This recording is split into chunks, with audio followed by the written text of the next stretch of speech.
اگر تم ایسا نہیں کرو گے اللہ تم سے ناراض ہو جائے گا. انسان کی ناراضگی سے اللہ کی ناراضگی جڑی ہوتی تو ہم سارے جہنم میں جا رہے ہوتے، کیونکہ ایک دن آج آپ کے پیرنٹس ناراض ہیں، اس کا مطلب اللہ ناراض ہے. کل آپ پیرنٹ ہوگے، آپ ناراض ہوگے تو آپ کا بچہ جہنم میں جائے گا. تو ہم پوری نسلوں کو جہنم میں بھیج دیتے ہیں. پیرنٹس کہتے ہیں کہ تم میری بات نہیں مانو گے تو اللہ ناراض ہوگا، یعنی یہ رشتہ قبول کر لو ورنہ اللہ ناراض ہوگا، یا یہ والی جاب کر لو وہ والی جاب مت کرنا ورنہ اللہ ناراض ہوگا، کیونکہ میری رضا میں اللہ کی رضا ہے. رائٹ؟ ان معاملات میں پیرنٹس نے جو اپنے ساتھ اللہ تعالیٰ کو جوڑا ہوا ہے نا، یہ میرے نزدیک شرک کی ایک قسم ہے اور یہ بہت بڑا گناہ ہے کہ آپ یا تو پرفیکٹ مسلم ہیں یا آپ جہنم میں جائیں گے سیدھا. So what's the balance? لوگوں سے مت ڈرا کرو، لوگوں کا لحاظ نہ کیا کرو، میرا لحاظ کیا کرو، اللہ تعالیٰ کہتے ہیں. انڈیا اور پاکستان میں لوگوں کو عربی پڑھنا آتی ہے پر سمجھ نہیں آتی. جب تک وہ آپ کے اندر ایک پیاس نہیں ڈیولپ ہوگی نا، تب تک آپ عربی پڑھنا اگر کل بھی شروع کر دو پرسوں چھوڑ دو گے، 3 دن پڑھو گے پھر کوئٹ کر دو. اس پیاس کو بڑھانے کے لیے پہلے آپ کو قرآن کے ساتھ ٹائم گزارنا پڑے گا تاکہ آپ کو احساس تو آپ کیا چیز ہے جس سے آپ محروم ہو رہے ہو.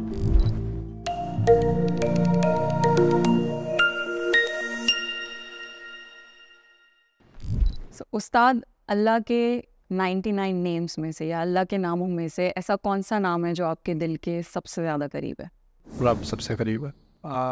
اس نام کے اندر جو ہمارا تعلق ہے اللہ تعالیٰ سے، اس کی پوری بنیاد اس کے اندر ہے. اور ایک طرح سے دیکھا جائے تو باقی جو اللہ تعالیٰ کے نام ہے وہ اسی نام کی تشریح کر رہے ہیں. اس کی ذات اللہ ہے، لیکن اس کی پہلی صفت میرے نزدیک جس کے تحت اس کی ربوبیت سے ہی آپ اس کی رحمت سمجھ آئے گی، اس کی مغفرت سمجھ آئے گی. کیونکہ اگر آپ صرف سمجھے جیسے اللہ تعالیٰ معاف کرنے والا ہے، رائٹ، لیکن اس کی معافی اپنے بندے کے لیے ہے، یعنی وہ رب کے ناطے معاف کر رہا ہے، رحمت رب کے ناطے رحم کر رہا ہے. جب آپ رب کا لفظ آگے سے نکال دیتے ہو تو پھر آپ کہتے ہو اللہ مجھ پہ رحم کیوں نہیں کر رہا، یعنی آپ انٹائٹلڈ ہو جاتے ہو کہ میرا بھی حق ہے کوئی، رائٹ. آپ کے دماغ سے یہ بات چلی جاتی ہے کہ وہ رب ہے. پھر جب وہ لحاظ چلا جاتا ہے تو پھر آپ عبد ہو وہ بھی چلا جاتا ہے. رب. سو استاد، ایک پرفیکٹ مسلم کی ایک امیج بنا دی گئی ہے and any one who doesn't fit that mould اس کو بہت زیادہ کرٹیسائز کیا جاتا ہے. اینڈ آلسو ایک ریلیجس سپیریورٹی لوگوں میں دیکھی جاتی ہے، جو اگر تھوڑا سا بھی دین پریکٹس کرنے لگ جاتے ہیں وہ اوروں کو حقیر سمجھنے لگ جاتے ہیں. So basically the concept is like کہ آپ یا تو پرفیکٹ مسلم ہیں یا آپ جہنم میں جائیں گے سیدھا. So what's the balance? مجھے ہر ایکسٹریم کے 2 اپوزٹ اینڈس نظر آتے ہیں. ایک ایکسٹریم ہے کہ اگر آپ کا حلیہ ایسا نہیں ہے تو آپ جہنمی ہو یا آپ پہ کوئی خامی ہے، یہ ہوا، رائٹ. دوسری طرف اس کا ایک اوور ری ایکشن کیا ہوا ہے کہ جی میں یہ چیزیں تو نہیں کرتا جو یہ اچھے مسلمان کرتے ہیں، لیکن ڈونٹ جج می، اب میرے دل میں اللہ کا ایمان ہے، اور who are you to tell me what Islam is, میرا اپنا تعلق ہے اللہ تعالیٰ کے ساتھ. اور یعنی ایک طرف کچھ لوگ ہیں جو اللہ تعالیٰ کے کچھ احکام کی پابندی کرتے ہیں، اس کے حساب سے اپنے آپ کو پریزنٹ کرتے ہیں، اور پھر وہ کہتے ہیں کہ یہ اس کی بنیاد پر ہم لوگوں سے بہتر ہیں.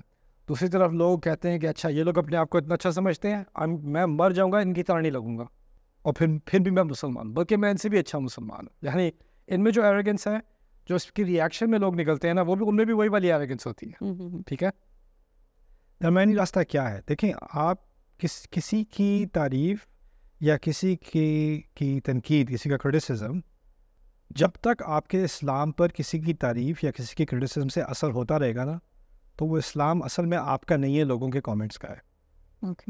وہ آپ کا اللہ تعالیٰ سے تعلق نہیں ہے، آپ کا تعلق لوگوں سے اور سوسائٹی سے. اگر کوئی کہے کہ بھائی میں نے لڑکی مجھے ملی تھی ایک دفعہ، کہتی میں نے حجاب میں پہنتی تھی، میں نہیں پہنتی اب. میں نے کہا کیوں نہیں پہنتی؟ کہتی میری ماں نے مجھے بہت فورس کر کے پہنایا تھا، تو اب مجھے برا لگتا ہے حجاب کو دیکھ کے، مجھے چڑ آ جاتی ہے. تو میں نے کہا تمہارا حجاب سے تعلق اللہ کے ساتھ اس کا کوئی ناطہ نہیں ہے، اس کا تعلق صرف تمہاری ماں کے ساتھ ہے. مسئلہ یہ ہے کہ تم جب تک تمام مخلوق کو علیحدہ نہ کر دو اپنے تعلق سے اللہ تعالیٰ کے، کسی کو اچھا لگے نہ لگے، وہ کہے گی اگر میں ابھی پہنوں گی تو میری ماں کو لگے گا کہ وہ جیت گئی، رائٹ. تبھی بھی تمہارے دماغ میں جب تم پہن رہی ہو تو تمہارے دماغ میں اللہ نہیں ہے، تمہاری ماں ہے. اس کے پوائنٹس نہ بن جائیں. میں اس کو ماں کو نہیں جیتنے دوں گی اپنی، اس نے بہت تنگ کیا تھا مجھے، رائٹ. یعنی آپ کے سارے دماغ میں ایک ریئیکشن چل رہا ہے، اور آپ کے دماغ میں لوگ زیادہ ہیں. تو یہ جو اویئرنیس ہے نا لوگوں کی، لا تخشوا الناس واخشونی، لوگوں سے مت ڈرا کرو، لوگوں کا لحاظ نہ کیا کرو، میرا لحاظ کیا کرو، اللہ تعالیٰ کہتے ہیں، رائٹ. تو یہ ایک ڈسکنیکشن ہوتی ہے جو آپ کو ڈیولپ کرنی پڑتی ہے. اور یہ جو کیونکہ آپ جو ینگر جنریشن ہے وہ سوشل میڈیا میں ہر طرف سے کرٹیسزم، کامنٹس، اور اسی کو وہ دیکھتے رہتے ہیں، کسی نے کیا کہا، کسی نے کیا کہا. جتنا آپ اس کو دیکھو گے اتنا وزن زیادہ ہے آپ کی زندگی میں ان چیزوں کا. یہ جو لوگوں کی باتیں ہیں نا، جو تعریف ہے اور جو تنقید ہے، میں اپنے بارے میں ہی کہتا ہوں، کسی اور کے بارے میں نہیں کہتا. مجھے کوئی برا بلا کہہ دے تو کہتا رہے، میری کوئی تعریف کرتا ہے تو کرتا رہے، نہ اس کی تعریف سے میری عزت میں اضافہ ہو رہا ہے، نہ اس کی بےزتی کرنے سے میری عزت میں اضافہ ہو رہا ہے. میری زندگی میں کچھ خاص لوگ ہیں جن بھی میں اتنا اعتماد کرتا ہوں، اتنا ٹرسٹ کرتا ہوں، جب وہ مجھے کہیں گے تم کچھ غلط کر رہے ہو یا تم کچھ صحیح کر رہے ہو، تو اس کا مجھ پہ اصل میں اثر ہوتا ہے. جو باقی سارے ہیں نا، ان کی تعریف بھی یا ان کی تنقید بھی برابر ہے، اس کا کوئی اثر نہیں ہے میرے اوپر، کیونکہ اس کی ویلیو نہیں ہے، کیونکہ وہ لوگ مجھے اصل میں جانتے نہیں ہیں. تو آپ لوگ جب باہر کے لوگ جو آپ کو جانتے بھی نہیں ہیں، آپ کی اسٹرگلس کیا ہیں، آپ کی انٹینشنس کیا ہیں، وہ آپ پر ججمنٹ کر رہے ہیں، آپ کو خواہ سر درد دینے کی کیا ضرورت ہے؟ یعنی اس کا صرف ایک ہی معنی ہوتا ہے کہ آپ نے اللہ تعالیٰ کے رشتے کے ساتھ اور رشتوں کو بھی خواہ جوڑا ہوا ہے، وہ الگ کرنے پڑیں گے. اسی کو اخلاص کہتے ہیں اصل میں. اور لوگوں کو اپنی اللہ کے ساتھ ریلیشن شپ ڈکٹیٹ نہ کرنے دی جائے، اس میں ان کا کوئی عمل دخل ہے ہی نہیں. اب میں نماز پڑھ رہا ہوں تو کوئی دیکھ رہا ہی نہیں دیکھ رہا، اس سے مجھے کیا فرق پڑے گا؟ میں کسی اور کے لیے تھوڑی پڑھ رہا ہوں، میں اپنے رب کے لیے پڑھ رہا ہوں. یہی چیز اب ہر معاملے میں اسلام کے، صرف نماز میں نہیں، ہر معاملے میں. کسی اور کے لیے کیوں کر رہا ہوں؟ لا نخاف فی اللہ لومۃ لائم، لا یخافون فی اللہ لومۃ، قرآن میں بھی ہے لا یخافون فی اللہ لومۃ لائم. وہ کوئی نہ کوئی تنقید کرتا رہے، اس سے وہ ڈرتے ہی نہیں. Very well said. انڈیا اور پاکستان میں لوگوں کو عربی پڑھنا آتی ہے پر سمجھ نہیں آتی. یہ ہمارا ایک پورا ایجوکیشن سسٹم ایسا ہی ہے بچپن سے لے کے. So most of us are now in our 20s, 30s, 40s and we are nowhere. تو کہاں سے ہم شروع کر سکتے ہیں قرآن کو سمجھنا، پڑھنا، یا عربی کو سمجھنا اور پڑھنا، کہ ایٹ لیسٹ اپنی لائف میں ہم کچھ تو علم حاصل کر لیں؟ میرے نزدیک عربی پڑھنا جو ہے وہ دوسرا درجہ ہے. عربی کے مشکل کام ہے، محنت کا کام ہے. اس کے لیے آپ کو پہلے ایک بہت سیریس قوت ارادہ، انٹینشن، موٹیویشن ہونی چاہیے. وہ کہاں سے آئے گی؟ پہلے میں کہتا ہوں کہ اگر انسان قرآن پڑھنا شروع کر دے، قرآن کے لیکچر سننا شروع کر دے، قرآن کو سمجھنے کی کوشش کرنا شروع کر دے، اور اتنا پڑھے اور اتنا سمجھنے کی کوشش کرے عربی کے بغیر، کہ اس کے اندر ایک تڑپ سی آ جائے کہ یہ مجھے بغیر کسی ترجمے کے یا بغیر کسی کے سمجھانے کے مجھے خود سمجھنا ہے. جب تک وہ آپ کے اندر ایک پیاس نہیں ڈیولپ ہوگی نا، تب تک آپ عربی پڑھنا اگر کل بھی شروع کر دو، پرسوں چھوڑ دو گے، 3 دن پڑھو گے پھر کوئٹ کر دو گے. اس پیاس کو بڑھانے کے لیے پہلے آپ کو قرآن کے ساتھ ٹائم گزارنا پڑے گا، تاکہ آپ کو احساس تو آپ کیا چیز ہے جس سے آپ محروم ہو رہے ہو. رائٹ. ابھی تو ابھی احساس ہی نہیں ہے کہ what are we missing, right. تو وہ پہلے ہیں، اور پھر اس کے بعد انشاءاللہ میرے نزدیک اس کا تعلق بھی ٹائم مینجمنٹ سے ہے. اور لوگ مجھے کہتے ہیں کہ میں نے عربی پڑھی شروع کر دی، پھر میں نے چھوڑ دیا، آپ بتائیں میں کیا کروں. میں نے کہا میں آپ کو کبھی نہیں بتاؤں گا آپ کیا کریں، ہو ہی نہیں سکتا. کیونکہ اگر آپ نے چھوڑ دی تو آپ اپنے آپ سے پوچھیں آپ نے کیوں چھوڑی، میں کیوں بتاؤں. میں نے کبھی کسی سے جا کے کیوں نہیں کہا کہ میں نے چھوڑ دی، آپ مجھے بتائیں میں کیا کروں، پلیز مجھے موٹیویٹ کر دیں. اگر میں نے اپنے آپ کو ایکسکیوز نہیں دی، میں تمہیں کیوں دوں. حدیث میں آتا ہے کہ تم میں سے کسی میں ایمان نہیں ہے جب تک وہ اپنے بھائی کے لیے وہ چیز پسند نہ کرے جو اپنے لیے اسے پسند ہو. رائٹ. مجھے اپنے لیے کیا پسند ہے؟ نو ایکسکیوزز. تو میں تمہارے لیے ایکسکیوزز کیوں پسند کروں؟ میں نے کبھی زندگی میں یہ سوچا میں جا کے کسی کو پلیز مجھے موٹیویٹ کر دیں تاکہ میں پڑھ لوں. میں نے زندگی میں کبھی خیال نہیں آیا میرا مجھے کہ میں کسی سے جا کے اس طرح کہوں. تو یہ تو ایک بہت کمزور پرسنالٹی کی علامت ہے کہ میں جا کے، جب تک آپ میرے دل میں ایک آگ نہیں لگائیں گے وہ آگ لگے گی نہیں. یار تمہیں اللہ تعالیٰ نے بنایا ہے، تمہارے اندر اللہ تعالیٰ نے اپنی بنائی ہوئی روح ڈالی ہے. وہ کوئی کمزور چیز ہے؟ اس کی بےزتی، اس کی توہین کر رہے ہو. تو جب تک انسان کو اپنی قدر نہ ہونا، تو وہ باہر سے کہیں کوئی آ کے میری مدد کر دے.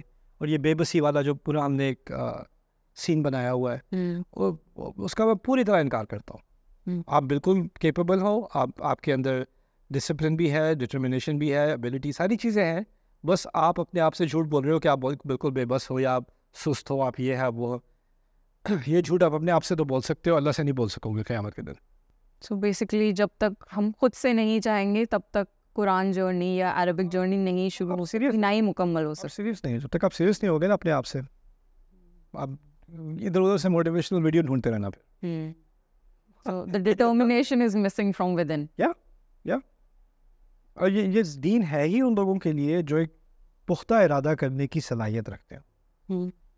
جیسے اللہ تعالیٰ نے جو پہلی قوم ہے جو مسلمان ہوئی ہے، انہوں نے بہت سیریس فیصلہ کیا تھا، اس فیصلے کے ساتھ بڑی مشکلیں آئی تھیں ان کی زندگی میں، لیکن اب چھوڑنا نہیں ہے، فیصلہ کر لیا تو کر لیا. اور یہی ہماری پوری تاریخ ہی یہی ہے. ہم مسلمان ہیں ہی اس لیے کہ ہمارے اندر ایک ڈٹرمنیشن ہوتی ہے. وہ جب آپ کہہ رہے ہو میرے اندر ہے نہیں، تو آپ اپنے آپ سے جھوٹ بول رہے ہو. دیسی کلچر میں پیرنٹنگ سٹائل یہ ہے کہ کنٹرول کرنے کے لیے بچوں کو یہ بولا جاتا ہے اگر تم ایسا نہیں کرو گے اللہ تم سے ناراض ہو جائے گا، یا پھر اگر تم نے مجھے ناراض کیا تو اللہ تمہیں کبھی معاف نہیں کرے گا. So these kids grow up to be individuals who run away from Allah. ان کا کوئی ریلیشن شپ نہیں ہوتا اللہ کے ساتھ، اینڈ انہیں لگتا ہے کہ اللہ صرف ایک دروگا ہے جو صرف پنشمنٹ دینے کے لیے ہے. از دس پیرنٹنگ اسٹائل اوکے؟ اگر انسان کی ناراضگی سے اللہ کی ناراضگی جڑی ہوتی تو ہم سارے جہنم میں جا رہے ہوتے، کیونکہ ایک دن آج آپ کے پیرنٹس ناراض ہیں، اس کا مطلب اللہ ناراض ہے. کل آپ پیرنٹ ہوگے، آپ ناراض ہوگے تو آپ کا بچہ جہنم میں جائے گا. تو ہم پوری نسلوں کو جہنم میں بھیج دیتے ہیں، کیونکہ اس دنیا کی ساری پاپولیشن جو ہے نا وہ ایک نہ ایک دن پیرنٹ ہوگی. یعنی سب کا غصہ اللہ کا غصہ بن جائے. اللہ تعالیٰ نے اپنی کس چیز سے اللہ تعالیٰ کو غصہ آتا ہے، کس چیز کو کون سی چیز اللہ تعالیٰ پسند کرتا ہے، اس نے خود بیان کر دی ہے. اور انہیں کوئی خاص لائسنس نہیں دیا والدین کو کہ ان کا غصہ اللہ کا غصہ بن جاتا ہے. مجھے کہا ہے اپنے والدین سے بہترین سلوک کرو، لیکن یہ نہیں کہا کہ تمہارے والدین جب تک تم سے خوش نہیں ہوں گے میں تم سے خوش نہیں ہوں گا. دیکھیں، یہ نہیں کہا والدین کو خوش کرو، یہ فرق ہے. وبالوالدین احسانا، والدین کے ساتھ بہترین سلوک کرو. یہ بہت ممکن ہے کہ آپ کسی کے ساتھ بہترین سلوک کریں لیکن وہ آپ سے خوش نہ ہو. یہ بھی ہو سکتا ہے کہ آپ کے ساتھ کسی کے ساتھ زیادتی نہ کریں، آپ اس کے ساتھ انصاف کریں، عقل کی بات کریں، حق کی بات کریں، لیکن وہ کہے تم نے میرے ساتھ بہت زیادتی کی ہے، بہت ظلم کیا، بہت بدتمیزی کی تم نے میرے ساتھ. آپ سچ بات کہہ رہے ہو اور آگے سے آپ کو کہنے کو ایکوزیشن، الزام یہ آ رہا ہے کہ آپ نے بہت بدتمیزی کی ہے میرے ساتھ.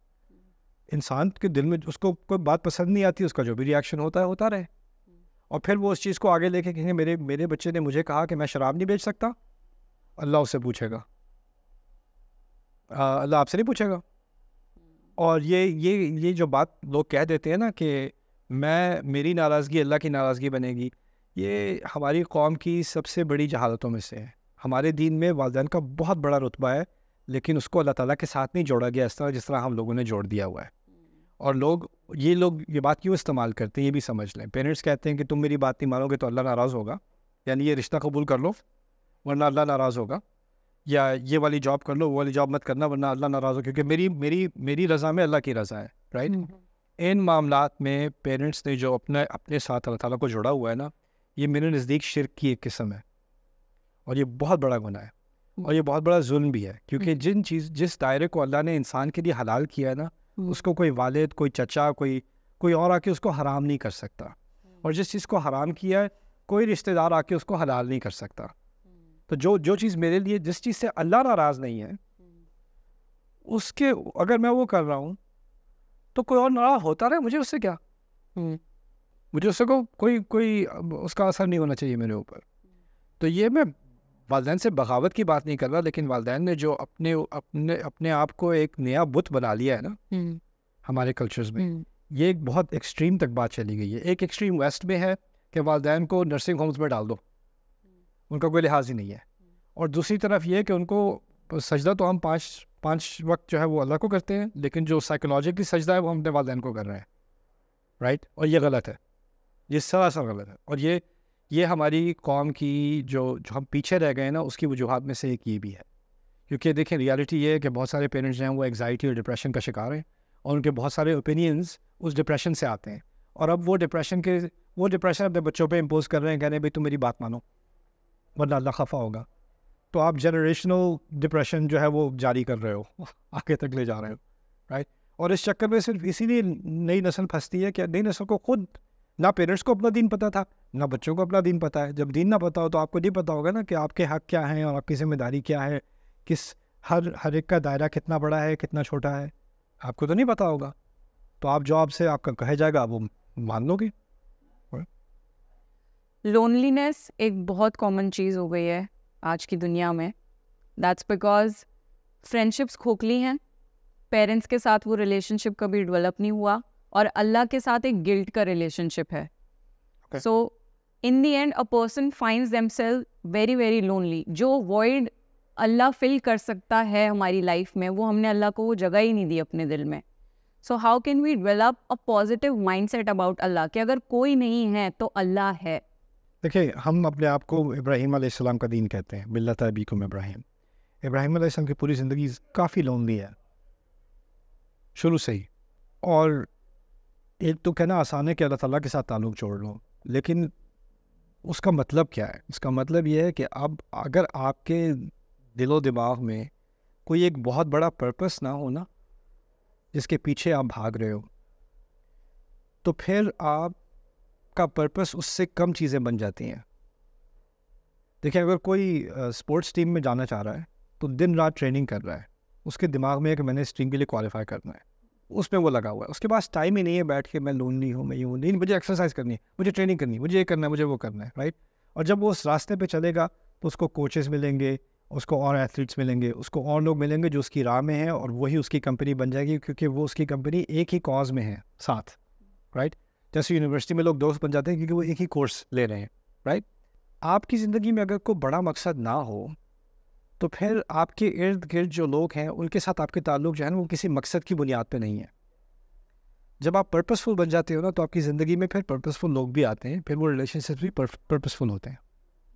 اصل مقصد میرے نزدیک, اصل مسئلہ میرے نزدیک لونلینس کا نہیں ہے, اصل مسئلہ پرپس لیسنس کا ہے. ینگ لوگوں کے دماغ میں کوئی مشن, میں نے یہ کرنا ہے, مجھے یہ اکامپلش کرنا ہے, میں نے اٹھ کے یہ کام کرنا ہے, کوئی اور کرے نہ کرے میں کروں گا. جب آپ اٹھو گے تو اور لوگ آپ کو دیکھ کے کہیں گے یہ تو کر رہے ہیں, میں بھی ان کی مدد کرتا ہوں, میں بھی ساتھ لگ جاتا ہوں, میں بھی ساتھ لگ سکتا ہوں. تو آپ کو لوگ جوائن کریں گے کسی ایک پازیٹیو کام میں, کسی ایک اچھے کام میں. اور جب ایسا کریں گے نا تو پھر آپ کی اصل میننگ فل ریلیشن شپس بنیں گے. ہر چیز میں اگر آپ لوور پرپس لگاتے ہو نا, لوور پرپس کیا ہوتا ہے, میری ویورشپ زیادہ ہو جائے گی. جب میں کوئی اچھے کام کرنے لگا ہوں, پہلے میں کیمرہ آن کر دوں, پھر میں کوئی اچھا کام کروں. اٹس اے لوور پرپس, کیونکہ اب آپ کا پرپس ہے پاپولیرٹی, اب آپ کا پرپس ہے ویورشپ, آپ کا کوئی اصل مقصد نہیں ہے. جب تک اصل مقصد نہیں ہو, یہ چیزیں آتی رہے, لیکن یہ چیزیں جب یہ چیزیں مقصد بن جاتی ہیں نا تو پھر وہ ریلیشن شپس بھی آپ کے ایسے ہی ہوتے ہیں نچلے, کیونکہ مقصد نچلا ہے, گول آپ کا نیچ ہے, تو رشتہ داریاں بھی ساری نیچ ہوں گی, سارے رشتے بھی نیچ ہوں گے. جب آپ کا گول ہائی ہو جائے گا تو رشتے بھی آپ کی زندگی میں ہائی ہو جائیں گے انشاءاللہ.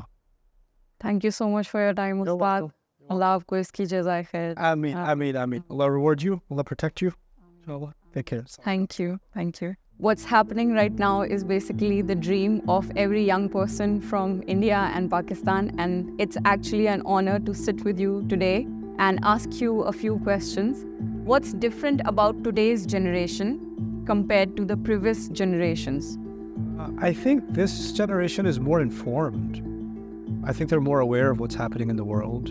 One regret that you do not want to have at your deathbed? Like, Allah didn't put human beings on the earth to relax. He put us here to do something with our lives. Every breath, every day is an opportunity Allah has given us to do something, to make something of. Benefit yourself, benefit somebody else, but be purposeful, be intentful. And the young generation has a term called time pass. And it's not a new term. Time. Oh, yeah. I'm very familiar with time pass. I was Mr. Time Pass. Yeah. Okay. Do you have any suggestion for the people so that they use their time wisely?